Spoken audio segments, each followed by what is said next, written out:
Up to this point, we have seen oxidation and reduction Up to this point, most of the redox reactions that we've seen have been really easy to recognize. For example, we saw the reaction between a zinc cation and a magnesium solid to give us a magnesium cation and zinc solid. So in this case, it's really simple to recognize that zinc goes from a +2 to a 0 charge state, and magnesium goes from a 0 to a +2. So it's very quick and easy to see that this is a redox reaction. There are electrons being transferred from one atom to another. However, this is not always the case. We certainly come upon some situations where it's very difficult to tell if the reaction is transferring electrons. An example of this would be considering, let's say, sulfuric acid reacting with methane. And in this reaction, we make carbon dioxide, sulfur dioxide, and water. Okay, so it's quite difficult to tell if this is a redox reaction because we cannot quickly determine the charge state of any atom here. Okay, but there is a way to fairly quickly determine if it's a redox reaction, and that's using something known as oxidation states. So an oxidation state is really similar to a formal charge, except it's not actually a physical charge. It's kind of an implied charge that exists on an element within a compound. So it's not actually a permanent charge, but we can think about it that way. Okay? And in this video, we're going to see a very simple strategy to assign oxidation states that works most of the time. And then in the next video, we'll see a way that works every single time. So the strategy to do this is to first focus on oxygens and hydrogens. In most cases, we assign an oxygen the oxidation state of -2. Okay, so the idea here is that we assign each oxygen to have a -2 oxidation state. So in sulfuric acid, every oxygen has an oxidation state of -2. In carbon dioxide, the oxygens are -2. In sulfur dioxide, -2. And in water, the oxygen has an oxidation state of -2. All right? So oxygens will always count as -2 using this approach. Hydrogens get assigned a +1. Okay, so we're going to go ahead and assign each hydrogen in our reaction a +1 oxidation state. So the hydrogens in sulfuric acid and in methane are +1, and the hydrogens in water are +1. So using this approach, these are the two atoms that we can quickly assign because using this approach, oxygen is -2, hydrogen is +1. The oxidation state of other atoms we have to figure out in a different way. Okay, so let's key in first here on sulfuric acid. Okay, so sulfuric acid, we have said that the oxygens are -2, and we have 4 of them.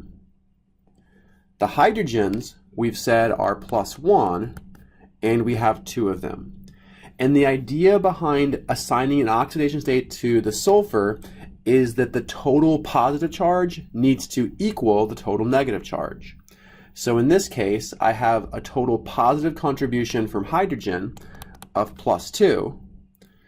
I have a total negative contribution from oxygen of -8. So when we add on the overall formal charge of the sulfur, these values need to add up to the charge on the molecule. And the charge on the molecule of sulfuric acid is 0. So when we add up the charge from hydrogen, from sulfur, and from oxygen, we need to get 0. And it's 0 because that's the charge on the molecule. So in this case, we see that the sulfur needs to be a +6. This way, when we have +2, +6 minus 8, we get 0. So the sulfur up here has an oxidation state of +6. All right? Using a similar approach with methane. We know that methane is CH4. We have 4 + 1 charge from the hydrogen, which means carbon needs to be -4. And the way I figured this out is the molecule has an overall charge of 0, right? We don't write a charge, so it's neutral, which means the positive oxidation states need to add up with the negative oxidation states to give me 0. So I have -4 + 4 equaling 0. So carbon has an oxidation state of -4. Okay, let's think about carbon dioxide. On carbon dioxide, I have 2 oxygens, each are -2, which means the carbon in this case must be +4. In sulfur dioxide, I have 2 oxygens, each are -2, giving me an overall -4.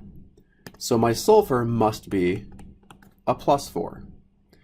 And just to confirm with water that it's working out, I have an overall +2 for my hydrogens, an overall -2 for my oxygens, and that adds up to 0. So they add up to the charge on the molecule.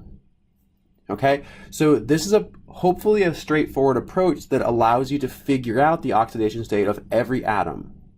Okay, the trick here now, and the reason this is useful, is we can quickly figure out if this is a redox reaction.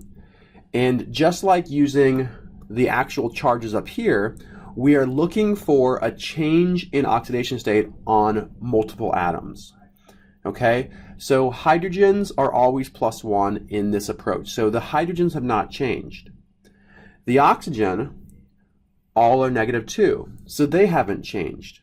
But what we see here is that sulfur goes from +6 to +4. So sulfur's oxidation state starts at +6 and it ends up at +4. So sulfur's oxidation state has changed, which means this is a redox reaction. Likewise, carbon has gone from -4 to +4. So carbon's oxidation status has also changed, which means this is a redox reaction.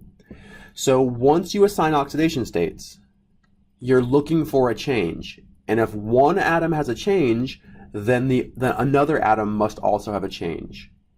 Okay?